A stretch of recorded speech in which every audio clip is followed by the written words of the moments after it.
Situata me sistemi shëndetësor, pa diskutim është një nga momentet më delikate e kritike me cilën qytetarët përballen në përditshmërinë e tyre, por edhe në planin më të gjerë shoqëror lidhur me miq të afërt apo familjar.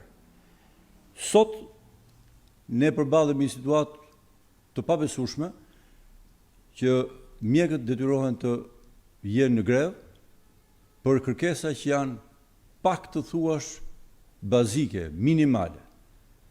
Pra, kërkesa të cilët as nuk duhet kishin vend për të diskutuar në një kohë pandemie, pasi mobilizimi i fondeve dhe mbështetjes financiare duhet ishte i tillë kaq i plot saqë vetëm në këto momente nuk mund të ndodhte, pasi qeveria duhet të tregojë pa kursyer për një sistem shëndetësor i cili përballet me një nga problematikat më të vështira e më të rënda me të cilat mund të jetë përballur ndonjëherë. Përkundrejt kësaj dhe përkundrejt një badërdie premtimesh e mashtrimesh, një profesion tashmë i konsoliduar i rilindjes, qoftë nga kryeministri e ministrat e tij, kemi pikërisht kundërtën.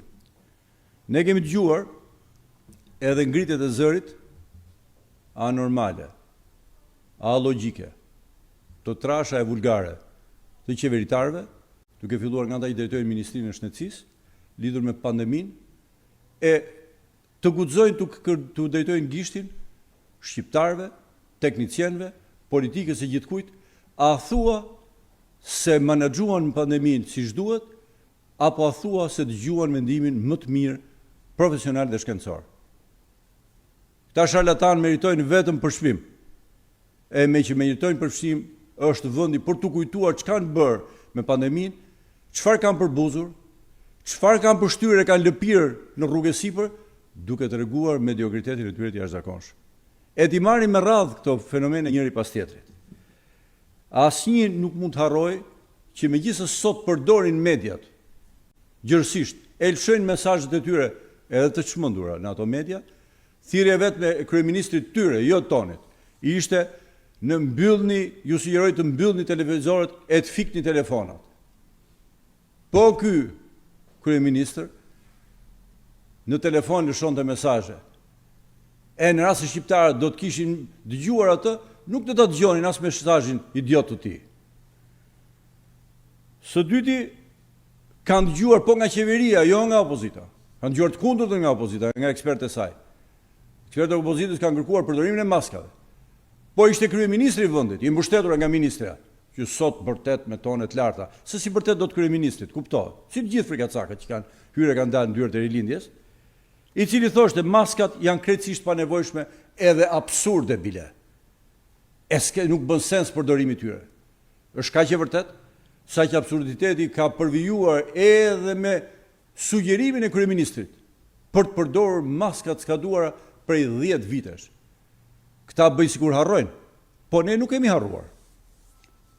Ne kemi parë idiotësira të tilla të organizimit përballimit pandemisë, siç ishte mesazhi me të ashtuquetur video spanjolle ku kryeministri tregoi tjetër për tjetër e ngatroi protestat e opozitës me masat kundra pandemisë, sepse kish shumë për zëmër të përballonte pandeminë me tanke me autoblinda dhe jo me mjetet që shkenca sugjeron, e duke qëndruar besnik trinomit testo, gjurmo, trajto, i cili ishte një trinom i huaj, i papajtueshëm për kryeministrin dhe për këta që drejtojnë Ministrinë e Shëndetësisë.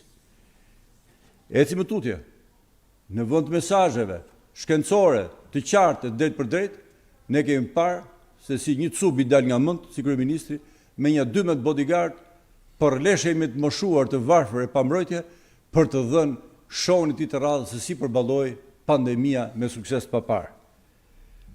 Po vim te kyçi dhe zemra e problemit, tek testet. Nuk që opozita ka kërkuar që të mbështetet për strategjisht e organizatë botërore shëndetësisë testo. E ishte kryeministri këtyre i cili jo vetëm e dekurajoi këtë gjë, po tha testimet nuk kanë asnjë vlerë, janë të panevojshme, e ne do të veprojmë në mënyrën tonë siç e gjykojmë ne, jo siç e gjykon organizata botërore shëndetësisë, e do veprojmë dhe si Zvicra, që ka një model të caktuar, e të tjerë. Ishte po ky kryeministër që proklamonte që mund të bënte deri në 2000 testime në ditë, E në një kohë që vetë ministri e tij pohonte që kemi gjithsej 2000 teste gjendje. Këto janë fakte. Asnjë gjë e stisur apo e sajuar. Dhe kishim vetëm 2000 teste, kur duhet të testonim 2000 në ditë minimumi. Çfarë u tha opozita?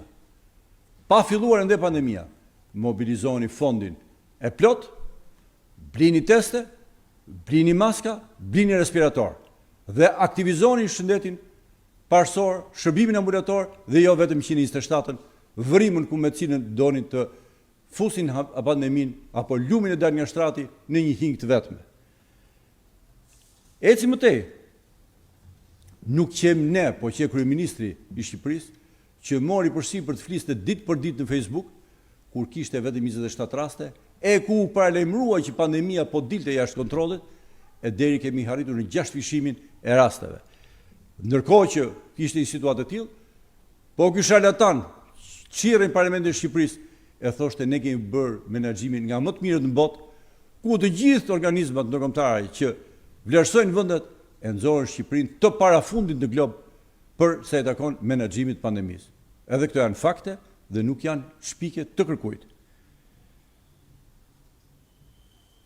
Për sa i takon ekspertizës, me insistimin ton u çfaq mas një kohe tepër të gjatë se cili që komiteti ekspertëve, i cili vepronte në ilegalitet plot, pa identitet, dhe ku pesha e epidemiologëve në komitet ishte thuajse zero, pasi epidemiologë e Mirfield në tërë komitetin ishte një specialiste e njohur dhe zonja, por e vetmja në atë komitet. Edhe këto janë fakte, nuk janë sajesa të askërkujt. Për t'ju ecur më tej dhe me metaforat dhe me budallëqet që normal rilindja e ka si zanat i thot, kanë merakun dhe është folur për pushime. Unë jam i bindur që ministra sigurisht ka një frikë të tmerrshme nga kryeministri, a adhurim për të, kjo është çështja e saj, po kur flet për pushime sigurisht ka parasysh pushimet e kryeministrit, që kur rastet ishin 6 fishuar, jepte direktiva nga Dërmiu, e njëherë zgjedhën një problem të madh shëndetit publik, siç që grumbullimi masiv i mijëra emigrantëve tanë në Kakavi, vazhdonte pushimet i qetë, i patrazuar, së bashku me ministrën e tij, cila nuk u shfaq në atë moment, i cili kishte një potencial të lartë epidemiologjik. E pse ndodhi dhe ajo pjesë dramatike?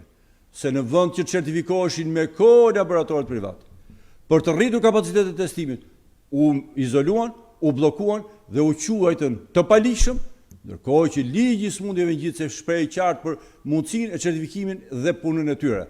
Pra e mbyllën në grusht atë që quhet testim i gjerë i popullatës. Sot e kësaj dite, pra ky asnjë nuk e harron këto pushime dhe këtë çadër të kryeministrit, e të ministrave të tij në mes pandemisë, ku kishin përgjegjësinë të ishin ata në vitin e parë. Nuk janë këta që tregojnë se ku e ka vendin opozita. Opozita nuk do rritet dera e spitalit efektiv.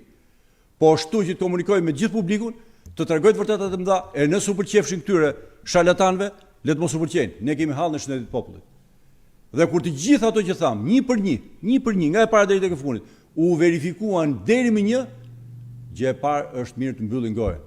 Sepse qenë këta që në qoftë ne i lajmëruan për testet dhe gjithashtu për respiratorët e tjerë, dhe vetëm as një muaj e gjysmë që pandemia kishte filluar, u hapën tendrat për të blerë ata, e nuk u realizuan asnjëherë me gjithë mashtrimet që 10 respiratorë po vinin, sot respiratorët merren borxh me qira nga Danimarka.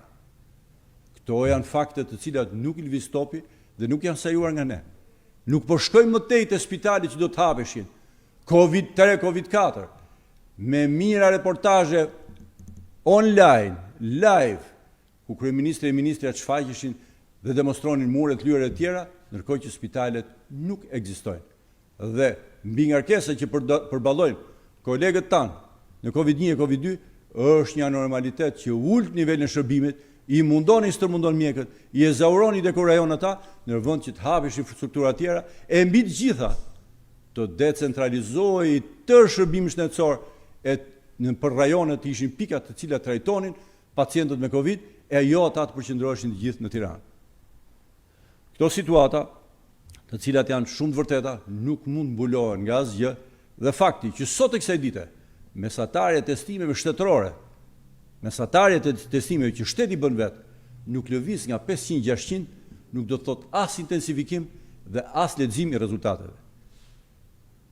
Në një shejtan, po e themi me ironi, e mashtron ministren e pa zonja dhe të pa ditur, e i thot ne kemi gjendje platoje. Zonjë nuk ka plato.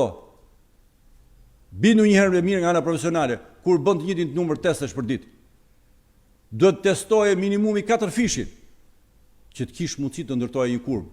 E të kishe atë curi në rënje, sikurse ka Kosova këtu pranë, që në teori ka potenciale më të ulta mjekësore, teknologjike e tjera se sa Shqipëria. Kur nuk teston shumë, kur nuk teston aq sa shkenca kërkon për të vlerësuar, sigurisht fillon e shet dëngla, përgjoja, plato, gjendje të sheshtë e tjera. Shqipëria nuk mundi kur të evidentonte kurbën e saj, të kishte ecurin, të kishte masat, sepse asnjëherë nuk i doli përpara pandemisë, asnjëherë nuk i bëri pengesë në saj, por e ndoqi atë nga pas, duke i shërbyer propagandës dhe jo shkencës. Këto janë të vërtetat e mëdha, të cilat nuk lëvizin, ashtu sikurse nuk lëvizin demagogjit për pagat, të cilët kujtohen mas 8 vjetësh që do t'i rrisin, e gjithë rritja e marrës bashku është më pak, e shumë më pak, se rritja e vetëm me një hershme e qeverive tjera, që vetëm me një veprim vetëm i dyfishuan e më shumë pagat e tyre. E megjithatë janë modest, e nuk flasin, sepse nevojat e mjekëve për paga më të larta janë shumë më të larta se sa kaq. Praktikisht, e gjithë ky sistem shëndetësor i konkluduar pa asnjë spital të vetëm të ri. Pra 0 spital të ri të vetëm. Asnjë të premtuar, të shfaqur në 3D, në 4K e çfarë të doni ju, po që nuk ekzistojnë, nuk u ndërtua. Mbas 8 vjetësh fillojnë premtimet se çdo të bëjnë të cilat janë ëndrat për 18 vjetët që vijnë.